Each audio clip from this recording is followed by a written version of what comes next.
Hello children, today we shall solve the other activity of our chapter direction. Let's start. Activity 2.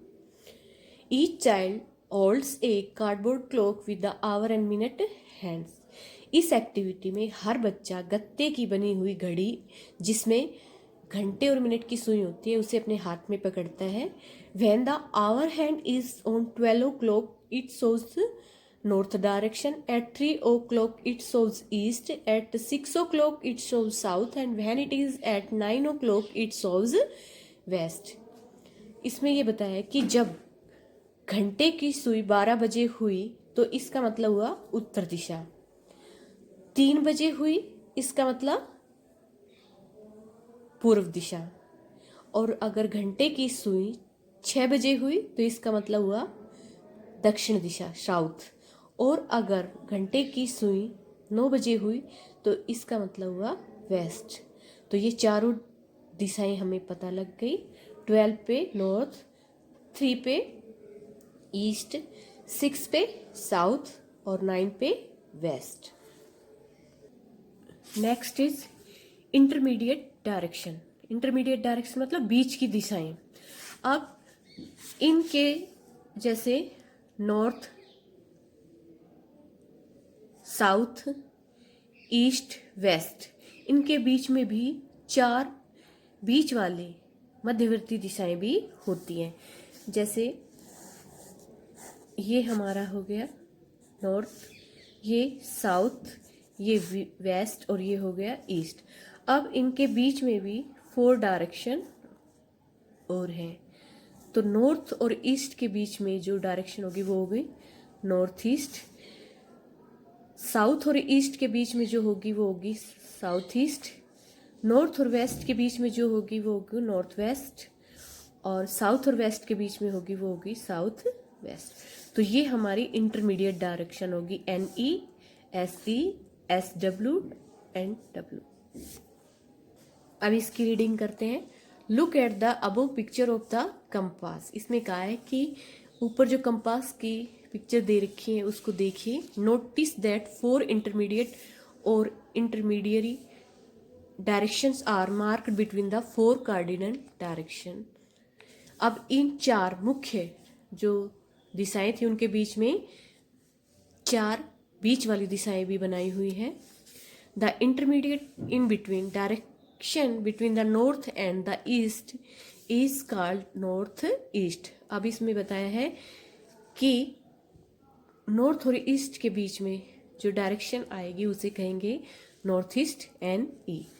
अब है mark the other intermediary directions. अब होगी south और east के बीच में south east is between south and east. South और waste के बीच में हो गई साउथ वेस्ट. नॉर्थ और वेस्ट के बीच में होगी नॉर्थ वेस्ट. ये हमारी 4 इंटरमीडिएट डायरेक्शन आ गई. In earlier times when there was no compass, man followed landmark to reach his direction. पहले के समय में जब कंपास नहीं था, जो मनुष्य होता था वो स्थल रूप जैसे पहाड़, नदी, पेड़, झरना, ये जो लैंडफॉर्म होते थे इनका सहारा लेता था, इनका अनुकरण करता था अपनी मंजिल पर पहुंचने के लिए. A landmark is a familiar site, important building और signpost. अब स्थल चिन्ह क्या होता है? एक बहुत ही फेमस, फेमिलियर, परिचित स्थान हो गया, कोई महत्वपूर्ण इमारत हो गई या साइन पोस्ट हो गए, मार्ग दिखाने वाले जो बोर्ड लगे होते हैं वो. Even now people use landmarks to reach a place or direct others. अब भी लोग लैंडमार्क्स का इस्तेमाल करते हैं उस स्थान पर पहुंचने के लिए या दूसरों को डायरेक्ट करने के लिए, बताने के लिए कि आपको वहां पहुंचना है. मान लो आपको किसी के अपने दोस्त के घर जाना है तो आपके दोस्त ने कहा कि भैया आप अपने घर से चलोगे तो थोड़ी सी दूर जाकर एक बहुत बड़ा जोड़ पौंड आएगा, उस पौंड के पास पहुंच जाना. फिर वहां से तुम नॉर्थ में खड़े हो, जैसे घर से चलोगे तो नॉर्थ डायरेक्शन में हो, तो आप अपने राइट साइड में जाना और वहाँ पर एक मंदिर है, उस मंदिर के पास ही हमारा घर है। तो ये आपने दो चीज़ें जो बताई वो आपकी लैंडमार्क्स हो गए। अब है do you know. While traveling on water bodies like seas, ocean, snow-covered mountain, or in thick forest where there are no landmarks, star guided the sailors at night. Shape or size of rock helped the mountaineers, and traveler made marks on the trees in the forest. जब आप समुद्र में यात्रा कर रहे हैं, जैसे समुद्रों में, महासागरों में, या बर्फ से ढकी पर्वतों पर, या गहरे जंगल में जहाँ पर कोई लैंडमार्क नहीं होते, तो जो तारे होते हैं वो तो नाविकों को रात के समय उनका मार्गदर्शन करते हैं। इसी प्रकार से चट्टानें किस आकार की है, कितने साइज की हैं, ये पर्वतारोही जो पर्वतों की सैर करते हैं उनकी मदद करते हैं। और जो पैदल यात्री होते हैं वो जंगल में से गुजरते हैं तो पेड़ों के ऊपर मार्क निशान लगा देते हैं कि उनको फिर पता रहता है कि वो इस रास्ते से गुजरे। तो लैंडमार्क्स माउंटेनियर्स भी, ट्रैवलर्स भी और सेलर्स भी ये सभी यूज करते हैं। Next A sketch. Sketch is a diagram drawn from memory. Sketch क्या होता है बेटे कि कोई भी डायग्राम आपकी याददाश्त के आधार पर बनाया। जैसे आपने अपने स्कूल का स्केच बना दिया, आपने कहा बिल्कुल सामने एक गेट है, गेट से सीधे चले गए, थोड़ी दूर जाने के बाद हमने अपने लेफ्ट साइड में मुड़ेंगे, तो लेफ्ट साइड मुड़ने के बाद थोड़ा सा जब हम चलेंगे उसके बाद फिर हम अपने राइट साइड में मुड़ेंगे, तो ये हमारा, तो जब हम लेफ्ट साइड में मुड़ेंगे तो वहाँ पर हमारा हो गया ऑफिस। तो ये जो डायग्राम सामने बना दिया ये हो गया स्केच।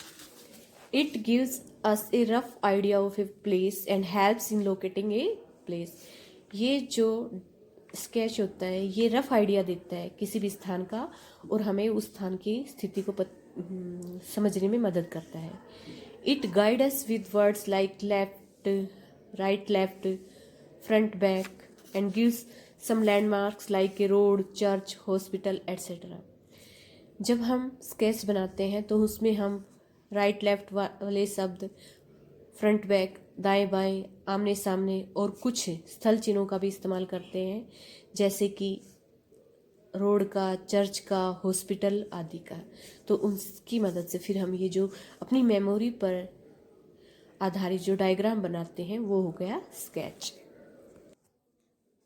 अब इसमें देखिए, look at the sketch of a wedding card. एक वेडिंग कार्ड में जो स्केच दे रखा वो देखो। It guides the visitor to reach the venue at Maharaja Agrasen Bhawan Delhi.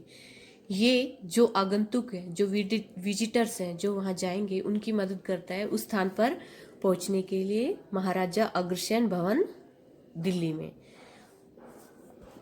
तो बेटे ये हर तरफ से उस स्थान पर पहुँचने के लिए जो स्केच बना रखा है इसकी मदद से हम उस स्थान पर इजीली पहुंच जाएंगे।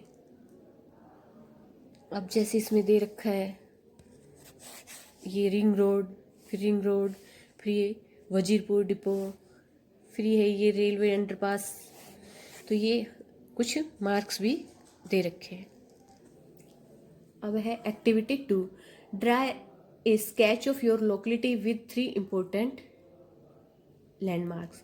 अब इसमें आपके लिए एक एक्टिविटी दे रखी है कि आप अपने इलाके का स्केच बनाइए और उसमें 3 महत्वपूर्ण जो लैंडमार्क्स हैं, जैसे मंदिर दिखा दिया, चर्च दिखा दिया, पोंड दिखा दिया, हॉस्पिटल दिखा दिया, ऐसे कोई 3 लैंडमार्क्स लेने हैं और फिर वो डायग्राम बनाना है।